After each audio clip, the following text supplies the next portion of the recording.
Mungkin di antara kita masih berpikir bahwa seluruh negara di dunia mengakui kemerdekaan Indonesia pada tanggal 17 Agustus 1945, terutama bagi generasi Z, generasi Alpha, atau sebagian generasi milenial. Tapi, tahukah ada satu negara yang mengakui kemerdekaan Indonesia itu di tanggal dan tahun selain 17 Agustus 1945? Loh, negara mana itu? Kok bisa? Padahal kan Indonesia itu begitu dikenal dan diakui oleh banyak negara di dunia. Maka dari itu, enakin tempat duduknya, siapin cemilannya, pasang konsentrasi tingkat tinggi. Itu yang kita akan bahas di Let's Talk About It. Let's Talk About It. Indonesia memproklamirkan kemerdekaannya pada tanggal 17 Agustus 1945. Lalu beberapa negara pun mengakui Indonesia sebagai negara merdeka, di antaranya Mesir, Palestina, Arab Saudi, Lebanon, Suriah, Irak, Vatikan, Yaman, Afghanistan, dan Turki. Negara-negara ini rata-rata kurang dari 4 tahun mengakui kemerdekaan Indonesia pasca pembacaan teks proklamasi. Bahkan ketika Perdana Menteri Jepang zaman Perang Dunia Kedua, Kuniaki Koiso, pengganti Hideki Tojo, berpidato di Tokyo pada tanggal 7 September 1944 yang salah satu isinya berjanji akan memerdekakan Indonesia apabila mau membantunya pada Perang Dunia Kedua melawan Amerika. Negara Palestina melalui mufti besarnya yaitu Syekh Muhammad Amin Al-Husaini sudah memberikan selamat duluan kepada Indonesia. Selang beberapa tahun, antara 4 hingga 10 tahun kemudian, negara-negara lain berbondong-bondong mengakui kemerdekaan Indonesia, seperti Amerika Serikat yang mengakui pada tanggal 28 Desember 1949, Uni Soviet pada tanggal 25 Januari 1950, dan Jepang. Justru Jepang yang janjiin duluan merdekain Indonesia, meskipun merdekanya Indonesia tanpa bantuan Jepang ya. Namun, ada satu negara yang selama 60 tahun tidak mengakui kemerdekaan Indonesia di tanggal 17 Agustus 1945 seperti negara lain. Tetapi di tanggal 27 Desember 1949, negara apakah itu? Yup, tidak lain tidak bukan ialah negara Belanda. Negara yang selama ini menjajah Indonesia. Lalu kenapa Belanda tidak mengakui kemerdekaan Indonesia di tanggal 17 Agustus 1945?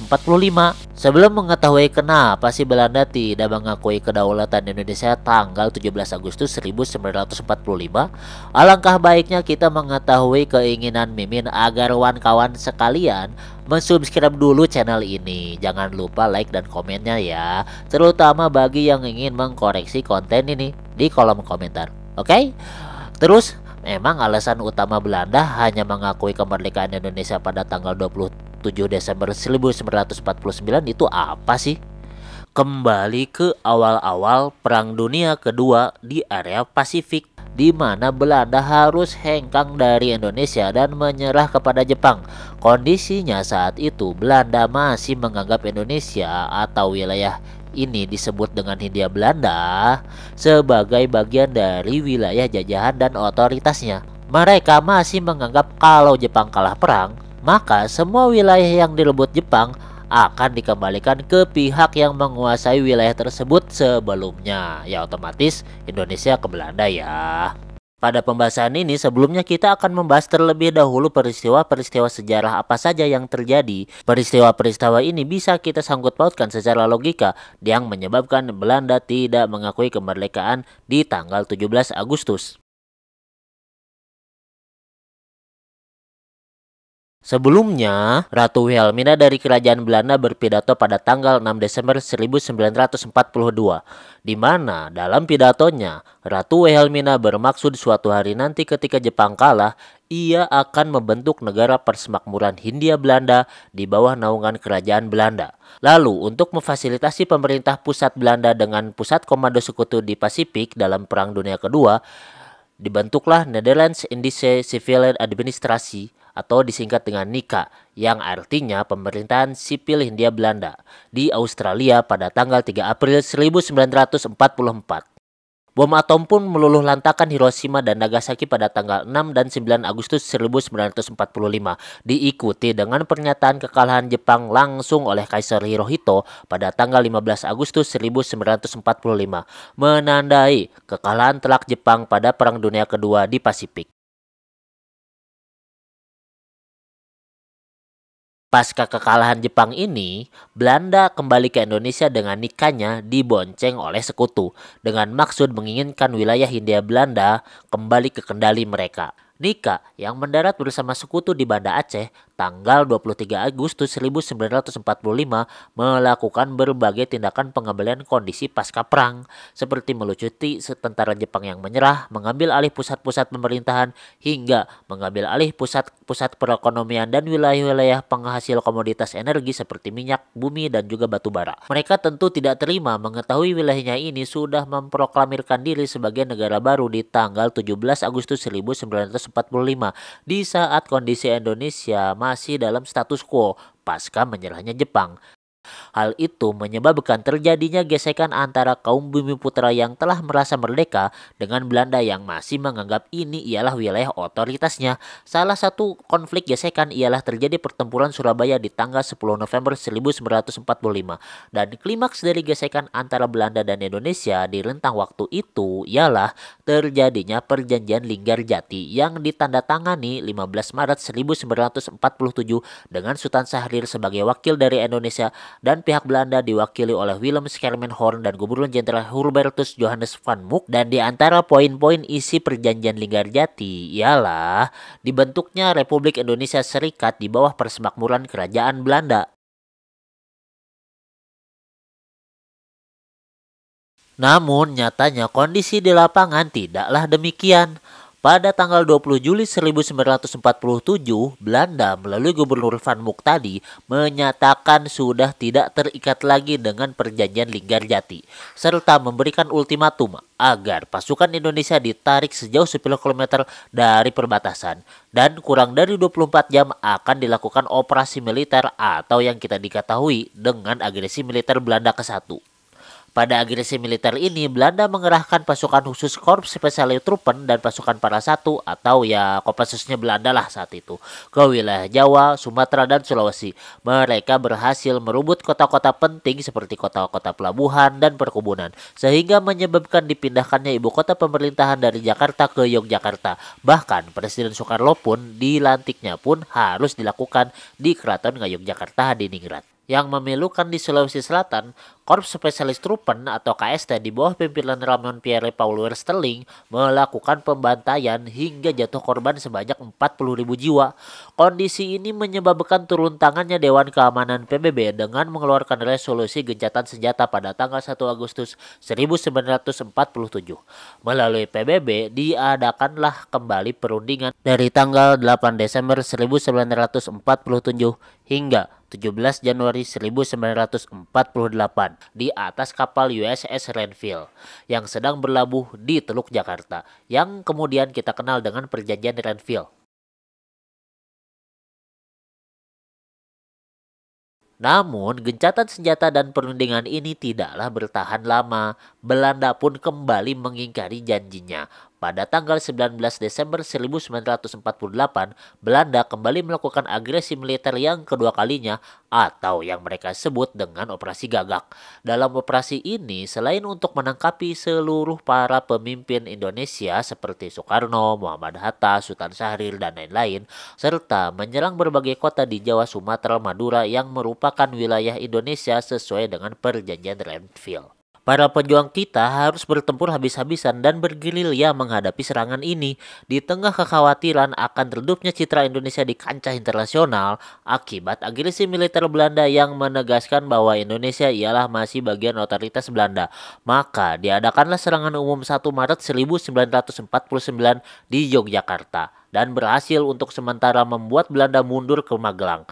Akibat serangan umum tersebut, Indonesia kembali mendapat dukungan internasional dan citra Indonesia sebagai negara merdeka tetap terjaga.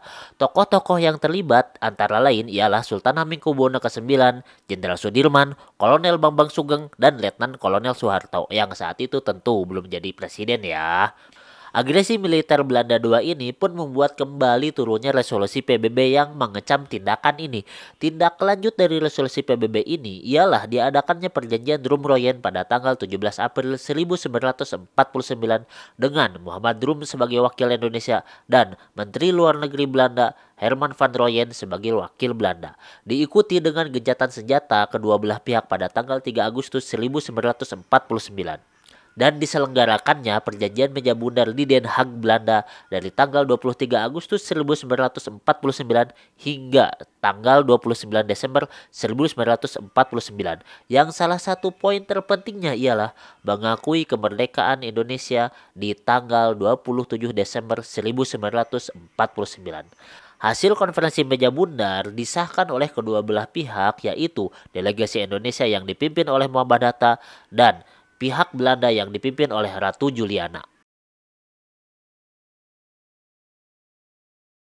Pasca konferensi meja bundar tersebut membuat Belanda hanya mengakui kemerdekaan Indonesia pada tanggal 27 Desember 1949 sesuai dengan hasil perundingan. Karena logikanya sewaktu sebelum perjanjian meja bundar dilaksanakan, menurut mereka Indonesia itu masih disengketakan sebagai wilayah internnya Belanda yang masih terjadi pergolakan stabilitas keamanan dan politik pasca ditinggal Jepang. Nah, jadi menurut mereka wajar apabila dilakukan berbagai langkah-langkah untuk meredam pergolakan-pergolakan tersebut. Wong masih di wilayahnya sendiri kok. Agresi militer Belanda bertujuan untuk meredam seluruh perlawanan pro kemerdekaan. Karena dari sisi kacamata Belanda bahwa perlawanan ini dia anggap tidak lebih dari gangguan para ekstremis yang mengganggu wilayah stabilitas wilayah kekuasaannya, yaitu Hindia Belanda. Begitu pula dengan para tokoh pimpinan dan juga tokoh politik Indonesia yang menurut mereka tidak lebih dari para kriminal-kriminal intelek yang menyebarkan paham dan doktrin yang tidak sejalan dengan ketentuan hukum yang berlaku di Hindia Belanda dari masa sebelum pendudukan Jepang. Asem ya, disamain sama maling sama garong aja pejuang dan tokoh nasional kita. Bahkan pada perjanjian Renville pun, Belanda sengaja menunjuk Raden Abdul Qadir Wijaya Atmojo sebagai pimpinan delegasi Belanda. Raden Abdul Qadir Wijaya Atmojo ialah seorang bangsawan pribumi yang memihak Belanda karena dia sudah lama menjadi pegawai pemerintah Belanda. Keberadaannya di geladak kapal USS Renville pada perundingan tersebut seolah memberikan kesan tersendiri bahwa apa yang terjadi di Indonesia tidak lebih dari pergolakan intern kerajaan Belanda saja, bukan pergolakan antara dua bangsa yang mempertaruhkan kedaulatan negara. Nah, baru setelah tanggal 27 Desember 1949, Indonesia itu udah jadi wilayah orang lain. Apabila Belanda mengakui kemerdekaan Indonesia di tanggal 17 Agustus 1945, berarti agresi militer Belanda ke-1 di tahun 1946 dan agresi militer Belanda kedua di tahun 1948 ialah sebuah tindakan militer di wilayah orang lain, dan itu bisa dikategorikan sebagai tindakan kejahatan perang.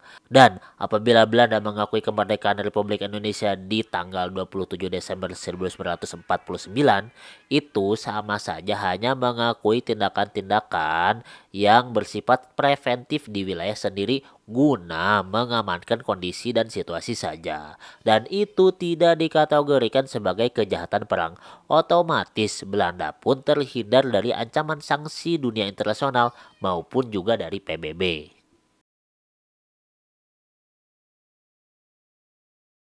Pengakuan ini berlangsung hingga 60 tahun lamanya. Barulah pada tanggal 15 Agustus 2005, melalui Menteri Luar Negeri Bernard Bot, Belanda secara sukarela mengakui kemerdekaan Indonesia di tanggal 17 Agustus 1945 disaksikan langsung oleh Ratu Beatrix dari Kerajaan Belanda. Selama Belanda bersikukuh mengakui kemerdekaan Indonesia di tanggal 27 Desember itu ya, sempat terjadi cerita yang unik di tahun 1995. Ya, masa-masanya Pak Harto lah ya. Ketika Ratu Beatrix Kerajaan Belanda dalam lawatan Asia Tenggaranya ingin mengunjungi Indonesia di tanggal 17 Agustus 1995. Sekalian juga ingin mengucapkan selamat atas hari kemerdekaan kita.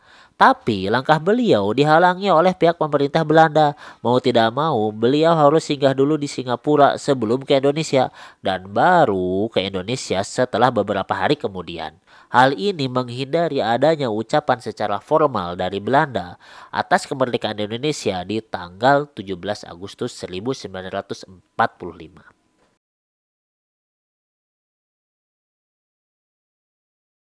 Kesimpulannya, langkah Belanda untuk tidak mengakui kemerdekaan Indonesia di tanggal 17 Agustus 1945, kalau kita lihat dari kacamata mereka, ya bisa dikatakan masuk akal dan juga wajar lah ya. Karena selain sesuai dengan tanggal perundingan konferensi meja bundar, ya, hal ini seolah berbau politis dan juga akal-akalan siasat Belanda untuk menutupi apa yang terjadi di agresi militer Belanda ke-1 dan juga agresi militer Belanda kedua di negara Indonesia.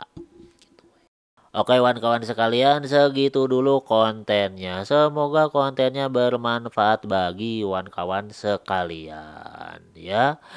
Kita ketemu lagi di next video. Akhir kata wassalamualaikum warahmatullahi wabarakatuh. Stay tune terus di Let's Talk About It. Let's Talk About It.